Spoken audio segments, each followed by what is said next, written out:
Episode 4, Six Legs, takes us deeper into the world of Squid Game. This episode is about teamwork, strategy, and the difficult moral decisions that define the game.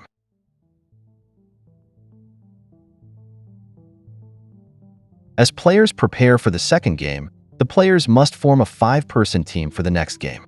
The atmosphere is tense as everyone scrambles to pick people they think will help them survive.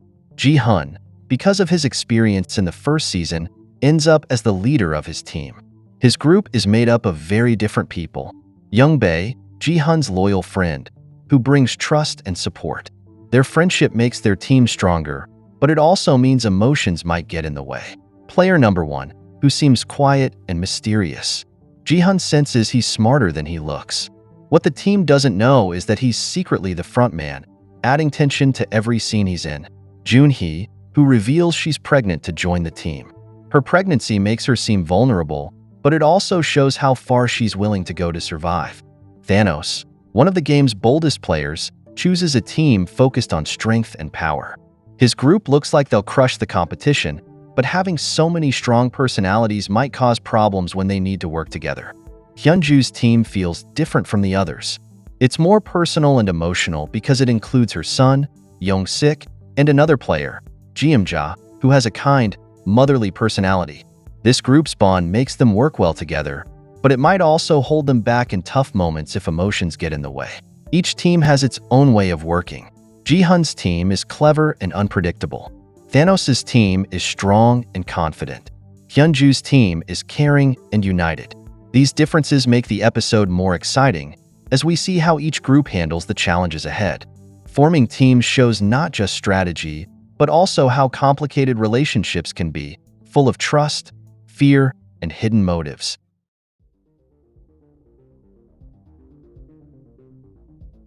The second game, called the Six-Legged Pentathlon, is tough and pushes teamwork to the edge. Teams of 5 are tied together at their legs, so they have to move as one.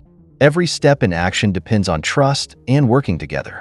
To win, teams need to finish 5 traditional Korean games, each with its own challenges. Dokji. Players must flip a folded paper tile by hitting it with another one. It's all about strength and accuracy. If they can't hit hard enough, they'll fail. Flying stone. Teams have to try and not cross the white line while throwing a stone to tip over an upright rock. Gongji. This game tests hand-eye coordination. Players toss small stones into the air and catch them in certain patterns. Spinning top. A player needs to throw a spinning top on the floor and keep it spinning. Jeji. Like hacky sack, this game involves kicking a small object into the air without letting it drop.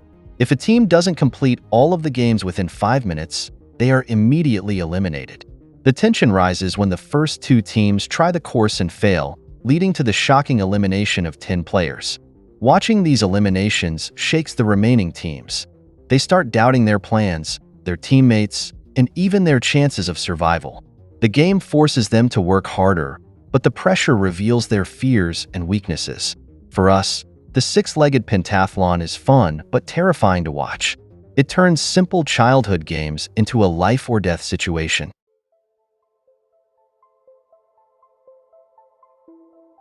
While the players fight to survive in the game, the episode also focuses on problems happening behind the scenes. Even the people running the game are struggling, showing that the system isn't as perfect as it seems. One part of the game's secret is revealed: an illegal organ harvesting operation. After players are eliminated, their bodies are used to sell organs for money. This practice is horrifying, especially since some organs are taken from people who are still alive. The operators involved seem to care more about profit than human life.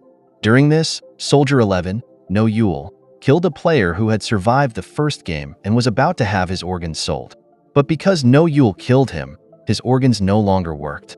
She says she was hired to end people's suffering. Her protests stand out because most operators just follow the cruelty without questioning it. By focusing on No-eul's protests, the episode reminds us that the Squid Game tests everyone, players and operators alike. It's not just about winning or losing. It's about how far people are willing to go and what they're willing to sacrifice.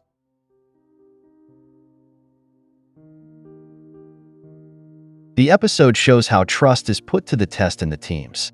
Since the players are tied together and need to rely on each other, their survival depends on how much they can trust their teammates. But as the games get harder, trust becomes more fragile. One wrong move or a betrayal could mean the end for someone. This shows how pressure can break alliances and force people to question who they can really trust. In addition to trust, having a good strategy is key. The players quickly learn that survival isn't just about being strong. It's about working together and planning. Each team needs to figure out how to use everyone's strengths to succeed. Whether it's sharing tasks, communicating clearly, or taking risks, players must constantly adjust their strategies to keep moving forward in the game. The episode also looks at the moral struggles of both the players and the game's operators. The players are forced to make tough choices that challenge their sense of right and wrong. For example, should they risk their life to help a teammate or betray someone for their own survival? Meanwhile, the operators, like No-eul, face their own moral dilemmas as they take part in cruel actions, like harvesting organs from living people. This inner conflict shows how the game changes everyone involved, making them question their morals and humanity. Episode 4 makes Squid Game Season 2 even more exciting by mixing tough challenges with emotional and moral struggles. Hyun-ju's team is about to face the game, and tensions are growing among the people running it. The pressure is at its peak. What will happen next in this dangerous game of trust and betrayal? Make sure to like and subscribe if you enjoyed this video, and I will see you in the next one.